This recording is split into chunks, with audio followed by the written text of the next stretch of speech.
Thanksgiving, 2018. That's the day my stepmother Hildy turned to me across the kitchen island, swirled her wine, and smirked. We're just glad we saved for our real kids' college funds. At that moment, I smiled back. 3 weeks later, I changed my entire wedding plan. By the time the ceremony came, I had already spent 4 years fighting my way through undergrad, racked up over $90,000 in student loans, and swallowed more peanut butter sandwiches than I could count. I'm Emily. I'm 25. And they thought they erased me from the story before it even began. If you've ever had family weaponize love or money against you, leave your city in the comments. You're not alone. Hit subscribe because the moment I walked into that chapel alone, everything changed. But let me go back. I was born in Tucson, Arizona. My parents were 22, broke, and deeply incompatible. My mom kept me. My dad ran. I stayed with my mom full-time. I mean, she tried. Really tried. She wasn't the best at keeping things organized. Laundry was a war zone. And her finances were always in shambles, but we never went hungry. And if we did, it was because she went without so I wouldn't. I remember being 9 years old, watching her eat crackers for dinner while I had the last can of ravioli. She just smiled and told me she wasn't hungry. I pretended I believed her. There were 7 of us, eventually. Me and 6 half-siblings. My mom had this chaos to her kind, but scattered. She loved loud. She cried loud. She yelled sometimes. But she always stayed, always came home, always hugged us after a bad day. Then there was my dad. His name's Richard. He married Hildy when I was about 6. She was sharp, polished, mid-40s now, and very clear from the start I was not hers. They had 2 sons, Jesse and Kyle, who grew up in a Scottsdale home with marble countertops and spring break in Cabo. Meanwhile, I was over in Tucson, patching up my sneakers with duct tape and pretending not to notice the mold in our bathroom ceiling. My dad visited technically every other weekend at first, then once a month, then only when he felt like it. Hildy was always too busy. And eventually, so was he. But here's what broke me. They turned my bedroom into a nursery for Jesse. No conversation, no warning. One day, I came over and my clothes were boxed up in the garage like I'd never existed. My bed had become a changing table. The walls were painted blue. They didn't even leave the dinosaur poster. I had taped up, and I remember Hildy saying, "We needed the space for our family." Our family. That was the first time I realized I was an accessory in my father's life. Optional. Like a bookmark in a novel he no longer read. I never said anything that day. I was 12. What was I supposed to say? I just stood there in the hallway, staring at the door with the little wooden letters that spelled Jesse. My dad walked past me with a burp cloth over his shoulder and barely noticed I was there. That night, I slept on the couch. I kept pretending I was fine, that this was normal. When I turned 16, I stopped asking to come over. It didn't matter anymore. Dad never offered to pick me up. It was always, "Let me check with Hildy, or maybe next month." Eventually, the texts stopped altogether. Meanwhile, back home, Mom was drowning in bills. She worked nights at a diner, picked up side gigs watching kids during the day, and still managed to help me with homework when I got stuck. We didn't have much, but when I got accepted into a state university, she cried, like I'd won the lottery. I didn't qualify for much financial aid.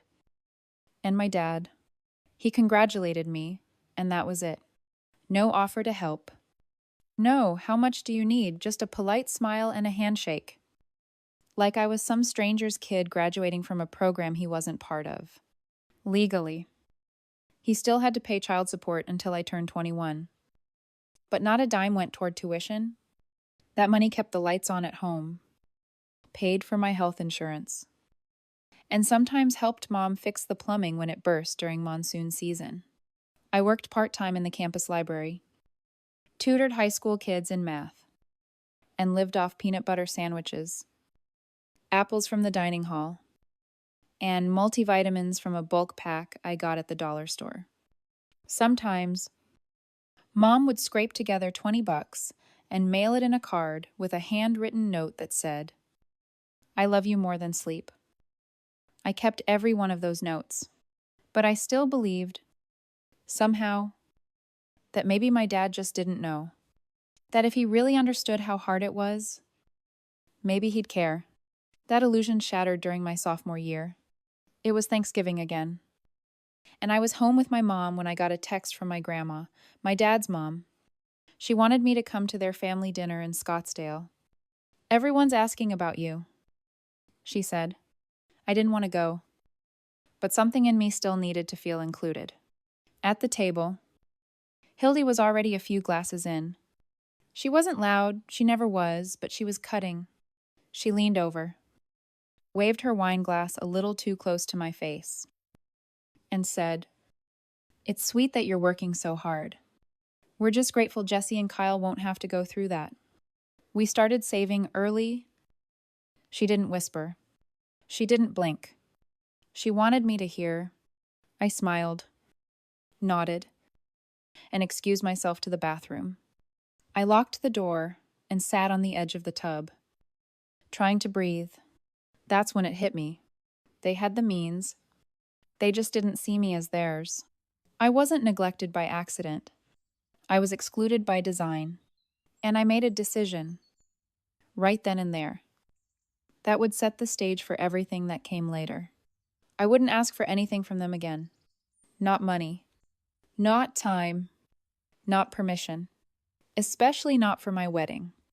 I met John during orientation week my freshman year. But we didn't start dating until 2 years later. He was patient, grounded, and kind, in a way that felt unreal to me, like he wasn't just listening. He was hearing me. He grew up in Bainbridge Island, Washington. His family was warm. That was the word. Not performatively nice. Not passive-aggressively polite. Just genuinely warm. His mom baked cookies because she wanted to, not to guilt-trip anyone into affection. His dad sent him random articles on space exploration because they used to stargaze together. His sister, Lindsay, was smart, fiercely protective, and had an entire shelf in her room dedicated to handmade cards. John had written her over the years. Their house smelled like cinnamon and pine during Christmas, like barbecue and cut grass in July. It smelled like home, a real one. The first time I visited, I thought it was a trap, that maybe they were pretending. But after 5 minutes of sitting at their dinner table while Lindsay made fun of John's terrible haircut and his dad laughed until he cried, I realized something. This wasn't fake. This was just family. I didn't say much that night, but I cried in John's car on the way back to my dorm. He held my hand and didn't ask why. Eventually, I told him everything. About Tucson. About duct-tape shoes and Christmas mornings without heat. About watching my dad love other children loudly while loving me quietly, if at all. He never tried to fix it. Never said he probably meant well. He just listened. And that meant more than any apology my father never gave me.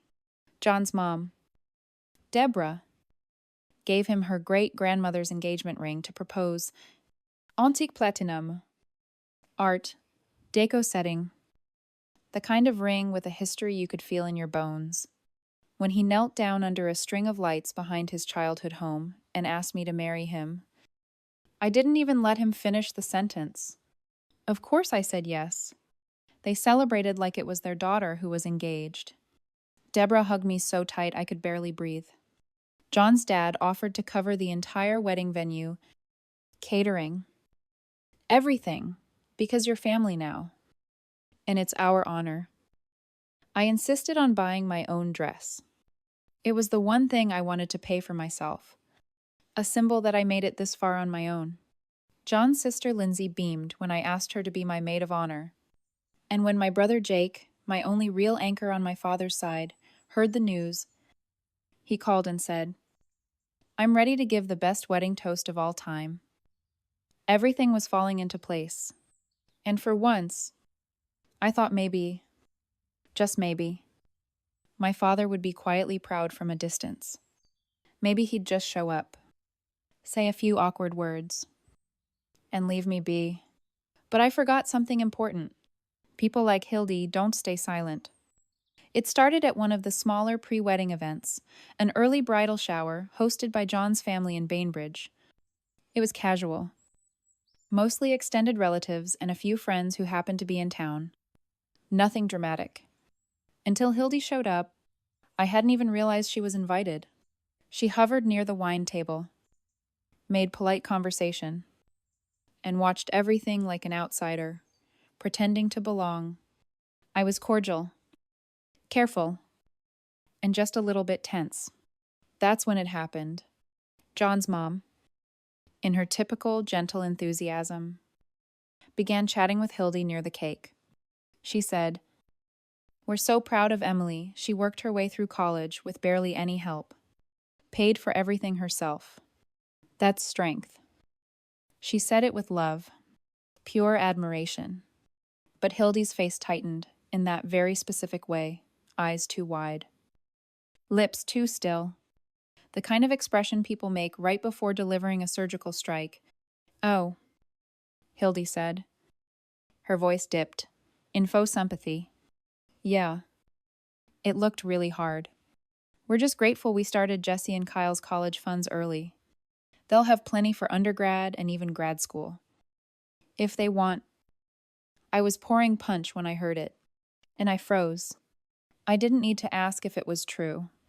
I knew it was. But hearing her say it so casually, like I was some cautionary tale to mock, made my chest tighten in a way I hadn't felt since I was 13. Hiding in their guest room while Jesse had his first birthday party, and I wasn't even invited. I set the ladle down and walked away, trying to stay composed. John noticed. He always does. He gently asked if I was okay. And I smiled. "I'm fine." But I wasn't. That night, I cried in the guest room. Not because I wanted their money, but because I had spent my entire life wondering why I wasn't worth the same, not just financially, but emotionally, why I was always the afterthought, to the side character in their perfect little family photo. And I made a decision. I would not let them pretend anymore. Not at my wedding. Not in front of hundreds of people. Not during the only moment I'd ever get to stand in front of everyone and say, "This is my life now. And this is who stood beside me through it all." So I called Jake. He didn't even hesitate. "I'll wear a suit. I'll walk you down that aisle. And if Dad even blinks wrong, he'll blink harder." I laughed. But it was the first real one in days. I didn't tell my father right away. I didn't think I needed to. We weren't close. We barely spoke. Why would he assume he had a starring role? But people like him, they assume by default. A week later, Hildy called about the rehearsal dinner. She asked what time they needed to be at the church. I told her calmly that they could just meet us at the restaurant after the ceremony. They wouldn't be needed at the rehearsal itself. There was a long pause. Then she said, "Well, how will your father practice walking you down the aisle?" Silence. Then I said it, "He won't be." It was quiet for a moment. Then she said, "Oh." She didn't argue. She didn't scream. She just said, "Oh," which would have been fine if it ended there. But it didn't, because an hour later, there was a knock at our condo door, and my father was standing on the other side. Red in the face. Eyes wide. Chest puffed, like he was ready for battle. He stepped inside before I even had the chance to invite him. John wasn't home. Thank God. I don't know what would have happened if he had been. My father's presence filled the room like a storm cloud, and I instinctively braced for thunder. I'm disappointed, he said. That was his opening. Not hi. Not can we talk. Not even congratulations on your upcoming wedding. Just, I'm disappointed. I crossed my arms. It stayed standing. In what? He blinked at me like I'd just asked if water was wet. In you. In this decision, I've been dreaming of giving my daughter away her whole life. I almost laughed. Have you, I said? Because I've been dreaming of a dad who showed up to anything. That caught him off guard for a split second. But he rallied quickly. People like him always do. I know I wasn't perfect, he said, slipping into that well-practiced tone of faux humility. But I was there. I paid support. I visited, and I thought we were past all this. No, I said softly. You were never there. You wrote checks. You sent texts. You stood on the sidelines and clapped when it was convenient. But you weren't there? He waved a hand, growing, agitated. Oh, come on. Emily, you're making this into something bigger than it is. It's just a walk down the aisle. That's what fathers do. Exactly, I said. That's what fathers do. They raise their kids. They know their favorite books. They help with science projects. They show up for parent-teacher conferences. They don't just show up one day in a suit and expect a trophy. He pointed a finger. So this is punishment. Then, I shook my head. No, this is clarity. I'm not angry. I'm just done pretending. His voice raised. You're making me look like a fool. You didn't even tell me. I had to hear it from Hildy. I met his eyes and said, Why would you assume you had that role? Hes sputtered. Because I'm your father, and yet you never acted like one. I said, calm, steady, surgical. Fathers don't get to skip the hard years and show up for the photo ops. His face twisted, the color draining slightly. I knew he had nothing left to throw at me because the truth didn't need to yell. It just needed to stand still long enough to be heard. Then came the moment that told me everything I'd ever suspected. He crossed his arms and muttered, I'm not sure I approve of this marriage anymore. That was it. That was the final play. The power card. As if he could pull the plug, and I'd go running back for his blessing. He blinked, then smiled. That's okay. I wasn't planning on asking. He looked at me, really looked at me for the first time in maybe 15 years. And I think, in that moment, he finally realized he had no idea who I'd become. He left without another word. I stood at the window after he drove off. I should have felt triumphant, but all I felt was stillness. Quiet revenge isn't loud. It doesn't burn bridges. It lets them rot quietly.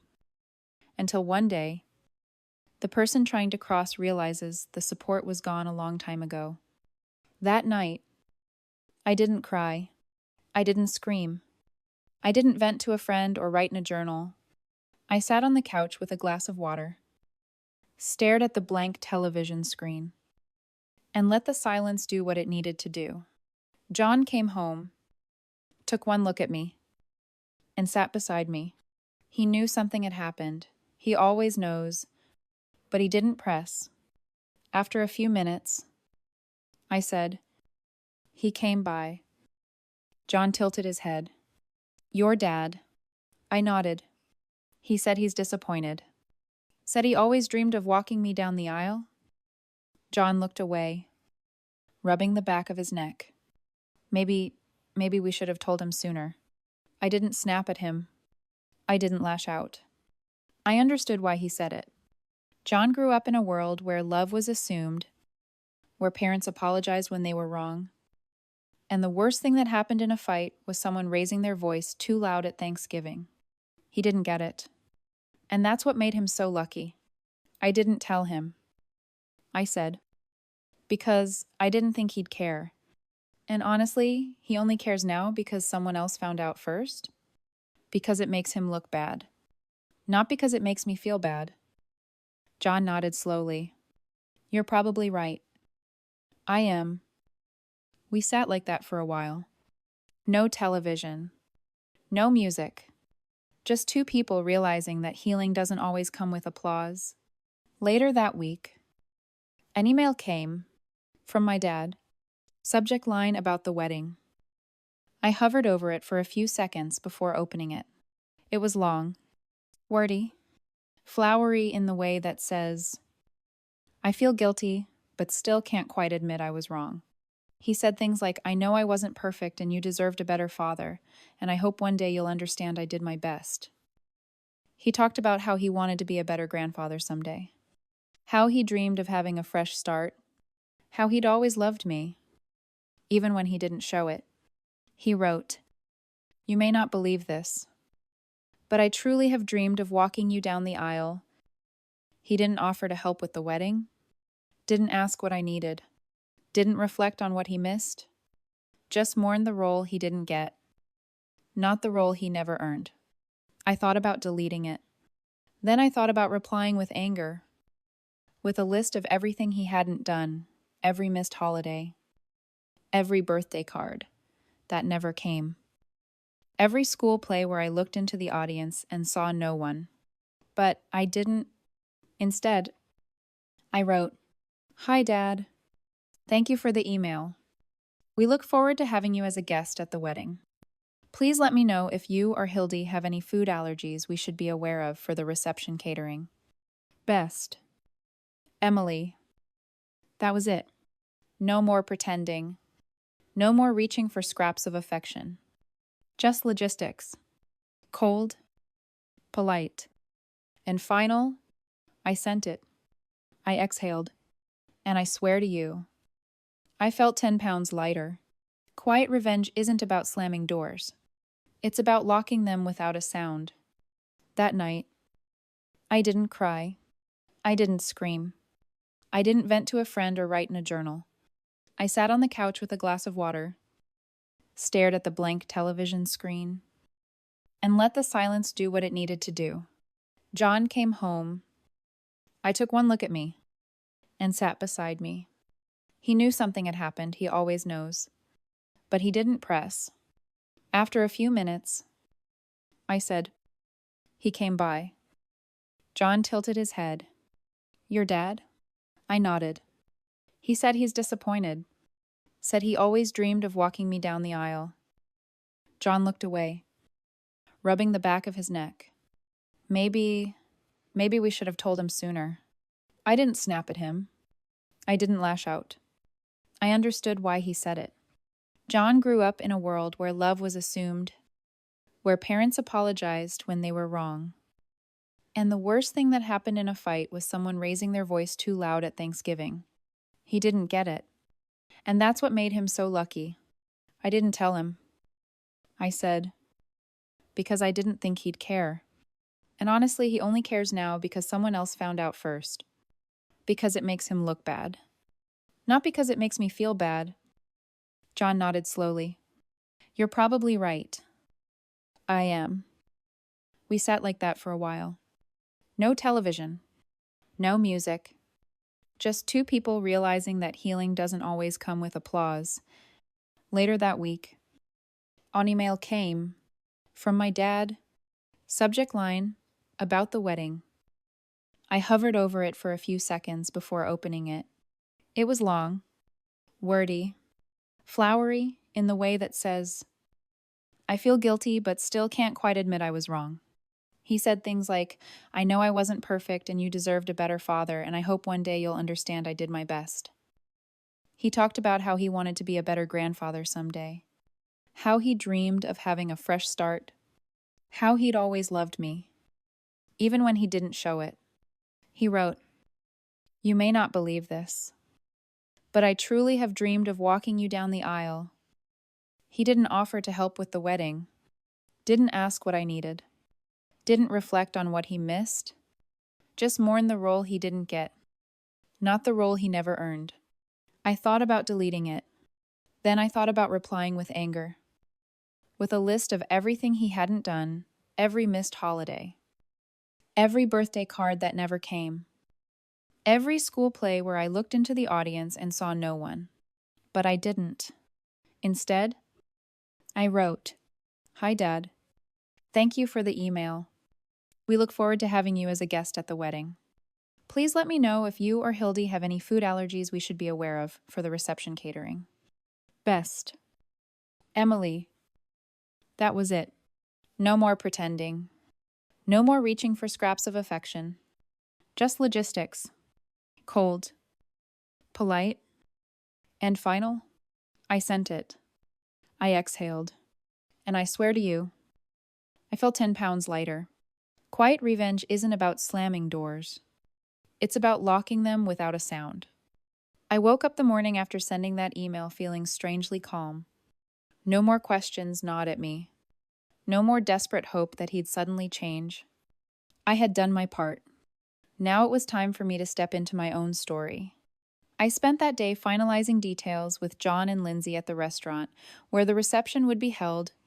We chose a menu that reflected both our cultures, ahi poke bowls for appetizers and barbecue brisket for the main course, because family, blood or chosen, deserves to break bread together. I laughed genuinely for the first time in weeks as Lindsay teased me about my overzealous seating chart, and John slipped me a note that said, "You look beautiful. I love you." That evening, I drove to the venue alone. The sky was painted in watercolor pastels, cotton candy pink and lavender, just like the invitations. I walked through the empty hall, ran my hand along the rustic wooden beams, and closed my eyes. I could almost see the guests' faces, hear the soft hum of conversation. I feel the warmth of their applause. I pulled out my phone and dialed my dad's number 1 last time. It rang 3 times and went to voicemail. I left a message. "Hi, Dad. Emily here. Just wanted to confirm that you and Hildy received the schedule. Ceremony at 4. Reception at 6. Please let me know if you'll have dietary restrictions. Love. I'll see you then." I hung up before I could second-guess myself. No pleading. No bitterness. Just facts and courtesy. That afternoon, as I slipped into my wedding dress, a simple, elegant gown with lace straps, I caught my reflection in the mirror. There I was, a woman who had outgrown her past. The girl who once believed her worth was determined by her father's presence, now stood poised to begin a new chapter, defined by her own strength. Jake arrived to help me lace up the back. He pulled me into a tight hug. "Ready," he whispered. "More than ever," I said, brushing a tear from my cheek. We walked toward the chapel doors together. The organ started playing, and the guests rose. My heart pounded. Not with fear, but with purpose. I stepped through the entrance alone. Each footstep echoed down the aisle. I saw faces, friends, community mentors, colleagues from my first job, all standing in support. At the very end stood John, eyes shining, hand extended. I reached for his hand, and we met at the altar. The minister said a few words about commitment and love. I looked out at the crowd and realized that family isn't defined by DNA or legal obligations.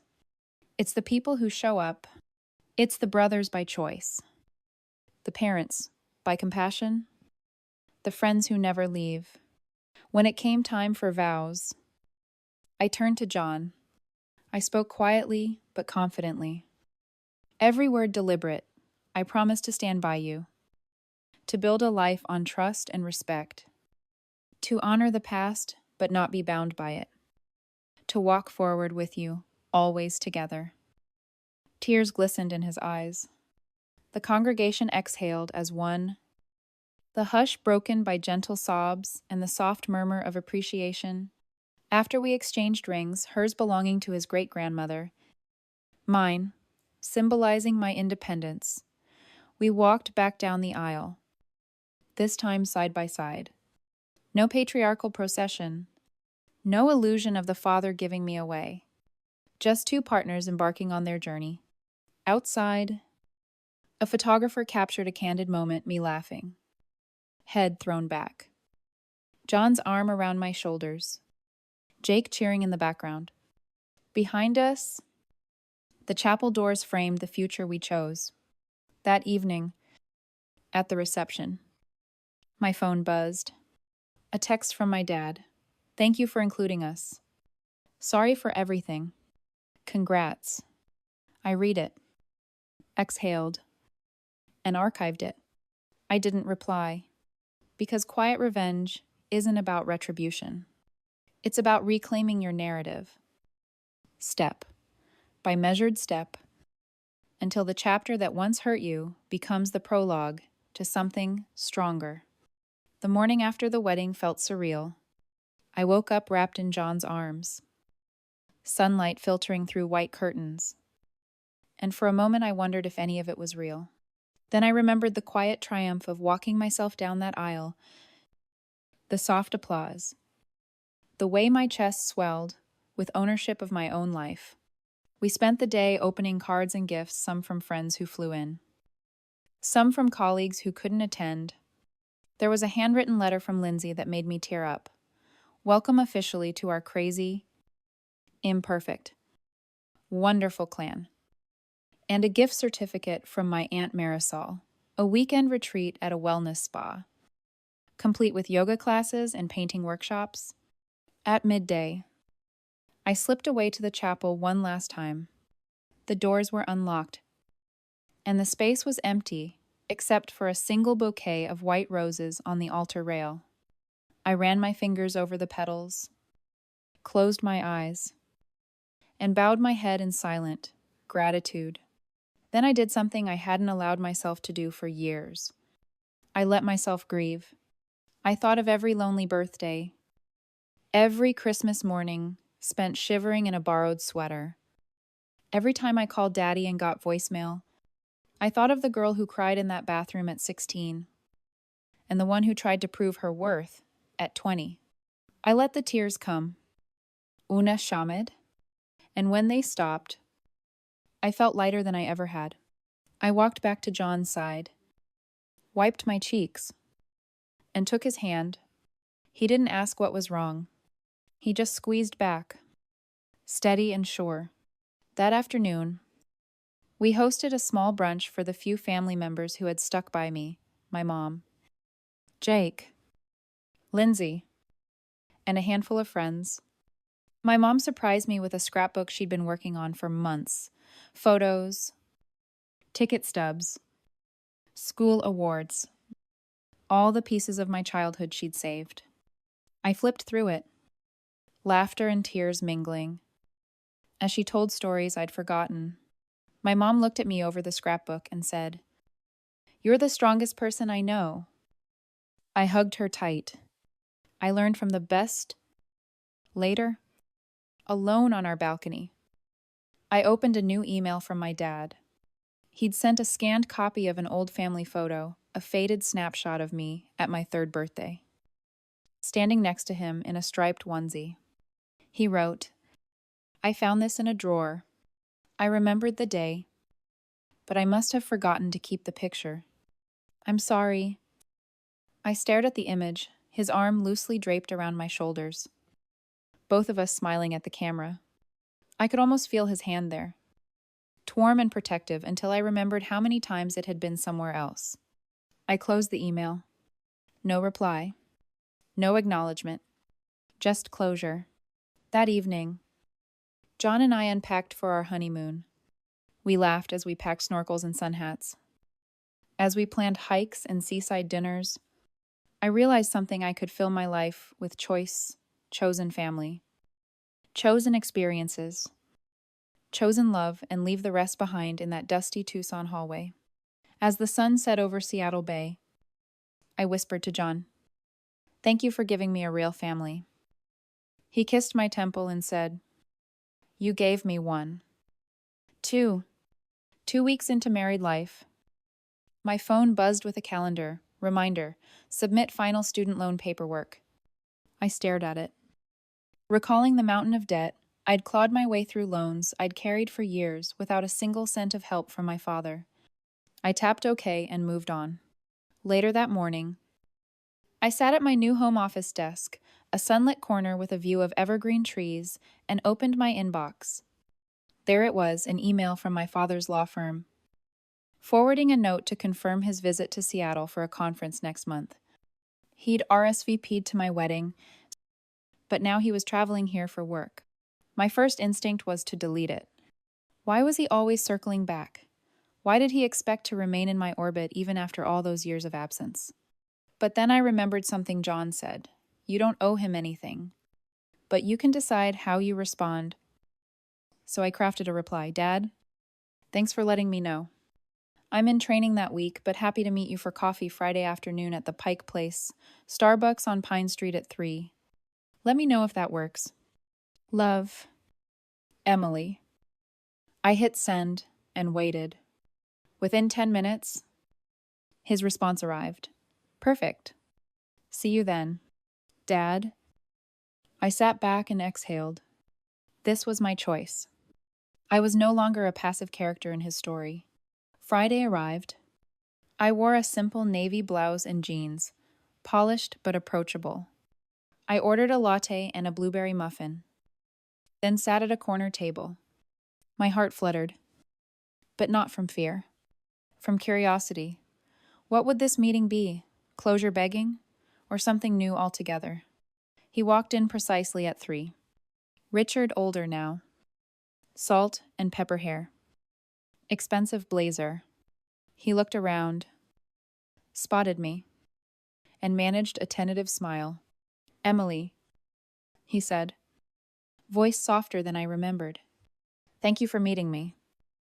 I offered mine. Of course. We sat, sipped coffee.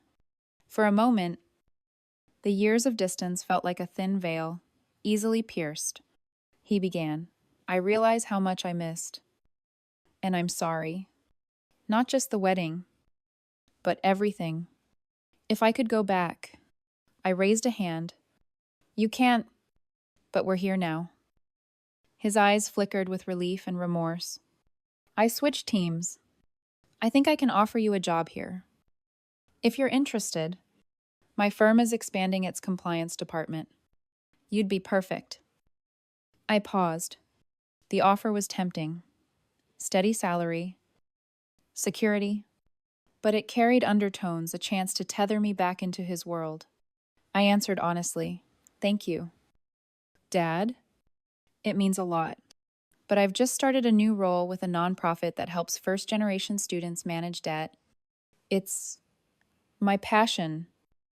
He nodded, looking proud and disappointed at once. I understand. I leaned forward. I appreciate you reaching out. I forgive you, but I won't ask you to fill the gaps of my past. I choose my path. He looked at me, really looked, and I saw something I hadn't before, acceptance, maybe even respect. He stood, held out his hand. I'm proud of you. Emily. I took it. His grip was firm, but not possessive. Thanks. Dad. As he walked away, I realized that quiet revenge had done its work. I hadn't needed to destroy him. I had only needed to set boundaries, to live fully on my terms, and in doing so, I reclaimed not just my wedding day, but every tomorrow after. Several months later, I found myself standing behind a lectern in a conference hall, addressing a room full of university administrators and financial aid officers. The nonprofit I joined was hosting its first national summit on student debt relief, and I was the keynote speaker. I cleared my throat and began. My name is Emily Parker. I'm 26 years old, and I graduated with $93,000 in student loans. I'm also the daughter of a man who paid child support, but never once asked how I was surviving college. A ripple of murmurs passed through the audience. I zipped my jacket and continued. Voice steady, I spent countless nights living on peanut butter and jelly sandwiches, relying on multivitamins and sheer willpower to get through exams. My mother worked 3 jobs. My brother tutored me, but I had no safety net from my father. I paused, letting my words settle. That experience taught me 2 things. 1, that financial hardship can define you if you let it. And 2, that reclaiming your narrative can set you free. I shared details of the nonprofit's new mentorship program, where first-generation students were paired with alumni mentors and introduced data showing a 20% increase in retention rates. I watched administrators nod and take notes, proof that my quiet revenge had a public impact. After the talk, a woman approached me. She introduced herself as Dr. Morales, Dean of Students at a major university. "Your story moved me," she said. "I'd like to partner with your program and provide scholarships for your students. Let's talk." I smiled, offering my business card. "I'd love that." Later that evening, the summit coordinator handed me an envelope. Inside was a handwritten note from my father, congratulations, and a check for $5,000. Designated for student mentorship. No apology beyond that. Just a factual gesture. I stared at the check, letting it sit on the table. Then I reached into my bag, pulled out my phone, and took a photo. I posted it on the nonprofit social media, a picture of the check alongside a caption thanking unexpected allies and calling on others to match contributions. Within 24 hours, we had commitments totaling $20,000. I thought back to every dismissed text message, every empty promise, every door that had closed, and I realized the best revenge wasn't revenge at all. It was transformation, turning what was meant to hold me back into a stepping stone for others. That night, as I reviewed partnership proposals in my home office, my phone buzzed with a text from my father. I saw the post. "Well done. Admire you." I didn't reply. Instead, I forwarded the text to the nonprofit's group chat with a note, proof that even reluctant allies can be converted. I hit send. Spring arrived, and with it came the official launch of our revamped mentorship initiative. I found myself standing in a sunlit classroom at the University of Washington, surrounded by 25 bright-eyed, first-generation students. Each held a folder stamped with their new mentor's contact information. I could see hope flicker in their eyes, in the same way it had long flickered in mine. I cleared my throat and addressed them. "Welcome. My name is Emily Parker, and I've been where you are. I've juggled textbooks and work shifts, lived on ramen, and navigated a system that often feels built to forget you. But you are not forgotten. You are here because you earned it, and you deserve every opportunity that follows." I introduced their mentors alumni who had once sat exactly where they sat now. I described how each mentor matched a student's major, background, or personal challenge. Murmurs of excitement rippled through the room as introductions began. I watched a young woman grip her mentor's hand, her relief palpable. Later, I noticed a familiar figure at the door. My father. He lingered in the hallway, arms folded, face unriadable. My heart beat faster. I hadn't invited him. This was my domain. Yet here he was, observing quietly. I finished the session, guided the students through signing commitment forms, then stepped aside as my director took over. I felt my father's presence behind me, silent but insistent. When the room emptied, he approached. "You did well," he said softly. "They're lucky to have you." I turned, meeting his gaze. "They're going to be, and so am I." He nodded, eyes glistening with something like pride and something like regret. "I'm proud of you." I allowed a small smile. "Thank you, Dad. But this isn't about you anymore." He exhaled, a sound of release. I understand. We walked out together into the sunshine. I felt the weight of years lift, replaced by the lightness of two people finally acknowledging each other's truth. No pretense, no expectations, just clarity. As we stepped into the crowded hallway, I realized the full circle had closed. The father who once abandoned his daughter's story was now a silent witness to her triumph. And in that moment, I knew my quiet revenge had succeeded beyond all measure. Autumn arrived, and with it came a new chapter in my life. Publication of my memoir, titled Silent Strength. It chronicled my journey from Tucson to Seattle. From peanut butter sandwiches to keynote stages, the advance check cleared for $50,000, a far cry from the zero I'd ever expected. The launch event was held at a bookstore in downtown Seattle. I stood at a podium stacked with copies of the book, the scent of fresh pages drifting around me. Friends, mentors, and members of the nonprofit packed the room. I cleared my throat and began. Thank you all for being here. This book isn't just my story. It's every first-generation student who's ever wondered if they belong. During the Q&A, a woman asked, "What drove you to share such personal details?" I paused and said, "Because vulnerability can be a weapon. When we reveal our wounds, we disarm shame. And when shame is disarmed, we find power." After the signing, my phone buzzed. A notification from my agent, offer from production company for documentary rights. I exhaled, heart pounding. My story was about to reach an even wider audience. That evening, I returned home to find an envelope on my desk. It was from my father. Inside was a photograph. I'd never seen me at 8 years old, sitting on his knee in a park. Both of us smiling. On the back, in his handwriting, remembering better days. I held the photo to my chest. It was bittersweet proof that we once had something real, before absence hollowed it out. I placed the photo in a frame and set it on my shelf alongside my mother's scrapbook and the nonprofit's mission statement. There, it stood as a testament. Even broken chapters can be preserved, honored, and learned from. I sent my dad a text. Thank you for the photo. It means a lot. No more, no less. That night, I fell asleep knowing I'd told my story on my own terms and that the pages yet to be written would belong entirely to me. Zung. Part 13.